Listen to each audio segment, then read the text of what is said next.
嗱，抽坐馬四平，唔係套拳打到呢度唞一唞，其實打到呢度抽腳，所以坐馬四平係一招。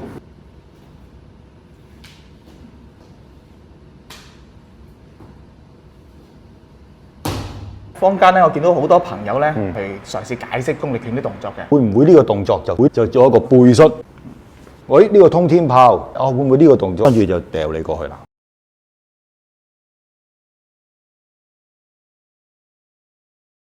即係練拳嘅朋友都問啦，練套拳有咩用咧？即係練套拳係純粹嚟強身健體或者係做健身。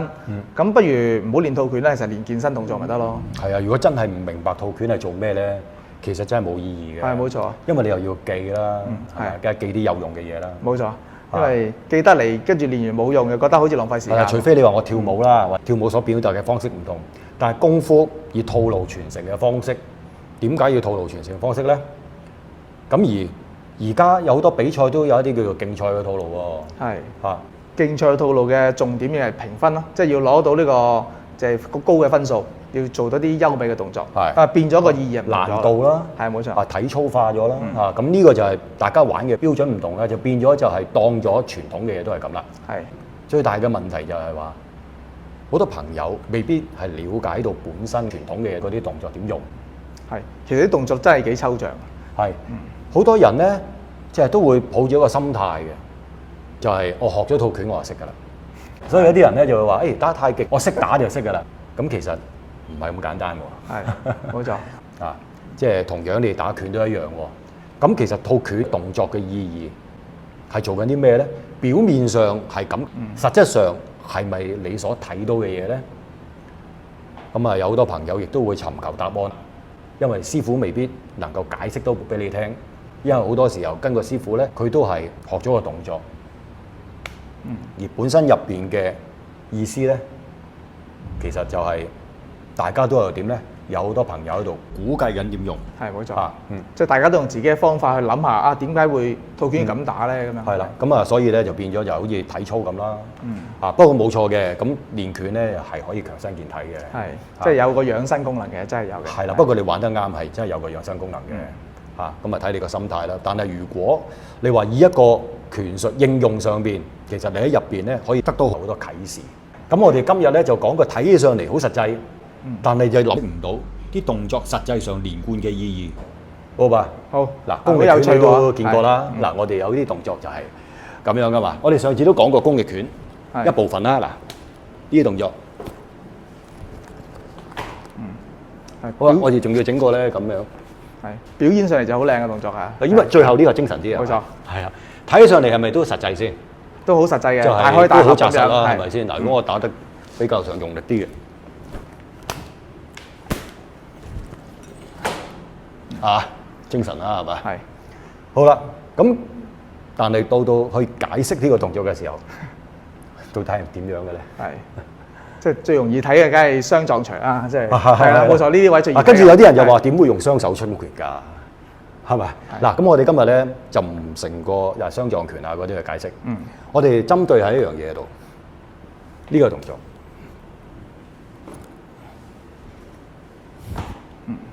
喺個動作度。係。嗱，一般咧就係其實都好多朋友去將呢個動作咧嘗試去拆解啊。到底點解要做呢個動作啊？係咪？有啲朋友就係當咗咧係一個背摔啦，或者穿檔咁樣上啦，或者揾下教練幫下手。好，唔該教練。都好多朋友當咗係譬如一啲穿檔嘅形式啊，咁樣啦，因為好似係咁樣啊嘛。好似咁樣穿咁，然後將阿教練成個掉過去啦。呢度冇隻啦，咁啊唔好咁大動作啦。咁我哋大致上係咁樣嘅意思啦。咁變咗就係譬如呢啲橫揮拳啊，大家又唔係好理解點解我哋打呢邊咯喎。跟住咧點解會轉咗個身，又點解會到呢度咯喎？咁最大嘅問題就係揾唔到咩咧？本身個動作嗰個意義啊。其實呢個動作咧，我哋叫做貼身靠，鎖撥通天。好啦。咁我哋話貼身靠，靠埋嚟，咁叫貼身靠。即係譬如而家我啦，甲狀啊，呢度我唔解釋啦。雙甲狀嗱，睇到啊師兄啊，我撞逼埋嚟咯喎，係咪啊？好啦，逼埋嚟，我有個彈褲啦。咁我呢一彈落嚟咧，我就準備鎖咯喎。第一個動作鎖頸，鎖咧條頸，一退步就落啦。我哋再嚟多次。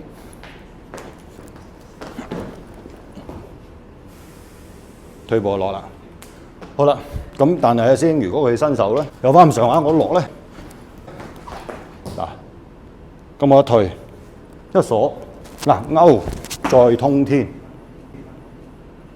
咁啊呢度會唔會快得滯啊？嗱呢個動作就係話，當我壓撞打嘅時候，睇到阿師兄換步一打嘅同時就撞翻我，所以我呢下落咧就要睇手。咁我呢個嗱呢個係其中一個方法，另外一個方法咧，我哋平時都硬錘咁樣啦，我哋就會係做一個提。咁我呢度直情係要做一個咩咧？叫做貼身靠。所以你好多時候我哋會做一啲咁樣嘅動作啦。點解彈一彈條褲啊？其實一落嘅時候，挫一挫，順住佢嘅力去挫一挫咯喎。咁你要聽到佢嘅力，其實佢嘅力過嚟嘅時候咧，一落呢個勢，跟住點啊？追上就叫貼身靠，追上一貼，佢貼埋嚟，跟住鎖頸一拉。咁但係呢個時間，如果好似頭先係先咁好伸手咧，嗱你見到啦，呢度就已經完㗎啦，基本上呢係完㗎咯喎。先如果佢伸手咧，有翻咁上下，我落咧，嗱咁我呢隻腳個避咯喎。因為佢一食埋嚟我馬咧，我提避咯喎，或者我直情係勾推，跟住再鎖嗱鎖頸通天，可能呢個角度未必睇到啦，呢個角度少少過一過嚟，好啦，咁樣靠埋嚟喎，咁我勾咯，勾唔喐嘅一避褪鎖第一下鎖唔到咯喎，跟住翻轉頭呢個所以勾呢個。隻手就探出去勾手，所以呢變勾手啦。一勾手箍住咗條頸，通天。俾你擋嗱箍，嗱箍住條頸睇唔睇到？第一錘通天，咁佢有呢隻手嘛？或者佢直情拱起咗我嘅手，跟住再另外一下通天。咁所以點解兩錘通天咧？跟住仲要加咩咧？加多個咁樣打上去。但要留手啊！呢個相當之狠，得唔得？就箍住條頸咁落啦。咁你話我好勁噶喎，師兄！如果我壓落去一擰，喂擰唔喐啊，師兄！咁跟住佢推住我嘅手，係咪啊？咁我嘅手就去。咁跟住咧就會出現咗第二種方法，就係當我隻手爭出嗱，我橫手箍唔到頸，我勾手一轉個膊個臂一伸長。就變咗咧，就可以捆纏住條頸落啦，箍啦，咁所以叫做鎖撥。咁所以成個動作就係當你一貼，譬如我呢邊嘅，當你一貼嗱，係咪？睇唔睇到隻手？我其實係攔住晒佢啊。咁而我個部係點啊？食住個位噶嘛。係咪？當佢靠埋嚟啦，哇！咁我手係點啊？大開佢咯，大開嘅時候，呢隻手落咯。咁所以你會見到成個動作係點啊？爭突，呢度攞轉起打爭突箍頸，然後箍住佢通天，跟住佢呢隻手可以擋到我，暫時另外一隻右手咧仲喺我個腋下，我夾住咗佢，係咪？咁佢擋到我，咁我跟住右手通天，仲要趌起個身，咁衝上去，咁衝啊！OK， 唔該晒先。華師傅其實個動作真係好抽象啊，同埋有下咧環揮嗰下，即係如果唔知道佢本身嘅用法咧，即係以為係用拳就以為係咁樣，係啊冇錯，以為係摔嘅，係或者環揮劍拳就一定劍拳就係後邊都有一個人啦，係啦冇錯。但係點解跟住我係咁樣咧？即係呢啲都好多朋友咧玩嘅時候都會即係可能諗唔到啊，因為見拳出拳咧就諗到一定係用拳打人嘅，係啦，就冇諗到原來出拳未必係用拳。係啦，咁變咗咧就係你變咗就係呢度打一個，嗰邊有一個，咁點解呢度又整一個咁咧？咁跟住就會係一啲諗一啲辦法去解釋呢啲動作，或者合理化佢。合理化佢，但係其實就唔係本身個意義咯。咁所以練拳嘅時候，咁你咪揾唔到個方向咯。但係如果你明白套拳係做咩咧，呢啲動作佢其實係接住落嘅喎。即係好似計數咁咯。你即係捉棋咁啊。你對個局勢。拳裏邊就係教緊你點樣去睇局勢，點樣控制你嘅對手嘅。如果你學嘅嘢裏邊你唔去睇到呢啲嘢嘅，其實真係冇意義嘅。冇錯。正如我哋上次講詠春拳啦，咁所以我哋嘅尋橋一開始，咁你好體現到尋橋，因為你知道點啊？要掌握對方嘅動機啊嘛。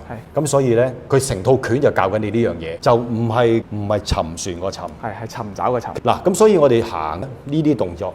咁同埋轉身呢啲動作如果我哋將個動作睇成我綁開咗你，然後攤打咁跟住點解唔向前行啊？點解我後邊唔接呢啲動作，而係好奇怪，我就會向翻呢邊咧，解釋唔到之後嘅動作喎。喺套拳入邊好似冇講喎，係咪？跟住你就要再點啊創作一啲嘢落去啦。我冇願意漏咗嘅，咁其實呢度咧就包含咗有咁嘅變化啦。咁然後咧就係點解會咁企咧？因為對方，我假設我要小心左邊有個對手嚟嘅時候，我隨時一腳踩埋去啦，咁樣跟住然後轉身咧，因為我咁樣個背脊就會空啦。咁所以呢邊有個對手嚟嘅時候咧，所以我就要下一招要翻嚟望呢邊啦。但係而家咧，阿師兄你就企喺度等緊我。係冇錯，等緊埋位啊我。等緊埋位喎，未到你出場咁樣喎。咁樣去理解打三個咧，咁所以套拳咁咪冇用咯。如果真係打三個咧。其實就唔會用呢個方式去打嘅，呢個題外話啦。咁今日我哋唔係講打三個打兩個，即係從武學嘅角度我教大家去睇一套拳啫。即係如果我係咁嘅時間，其實呢個動作呢，如果你明白套拳嘅尋橋，同埋你知道呢組動作嘅運用方式呢，你就知道呢組動作係好犀利嘅。功夫唔係打一兩下啊嘛。打兩下你散手啦就。打兩下，即係如果你淨係攞到一少少嘅概念，譬如一個動作，有啲朋友會成日講啦，呢個葉問蹲咁樣。咁葉問蹲點解會呢個動作叫葉問蹲啊？咁係咪喺詠春拳裏邊係真係有個咁嘅動作出嚟咧？但係又冇嘅喎。電影裏邊咧係啦。咁呢個動作到底佢嘅作用做咩咧？呢個動作，如果健身啦，有健身。有好多朋友都係諗啊，有乜作用咧？咁其實呢個動作係有用嘅。但係唔係淨係一個動作。你喺點樣咧？你喺呢個動作係衍生出乜嘢技術？咁如果嗰種功夫係用到呢一種方式嘅時間咧，唔係淨係一個動作啦，係成個概念嘅嘢嚟嘅。有機會再講。好。OK，好，唔該師傅。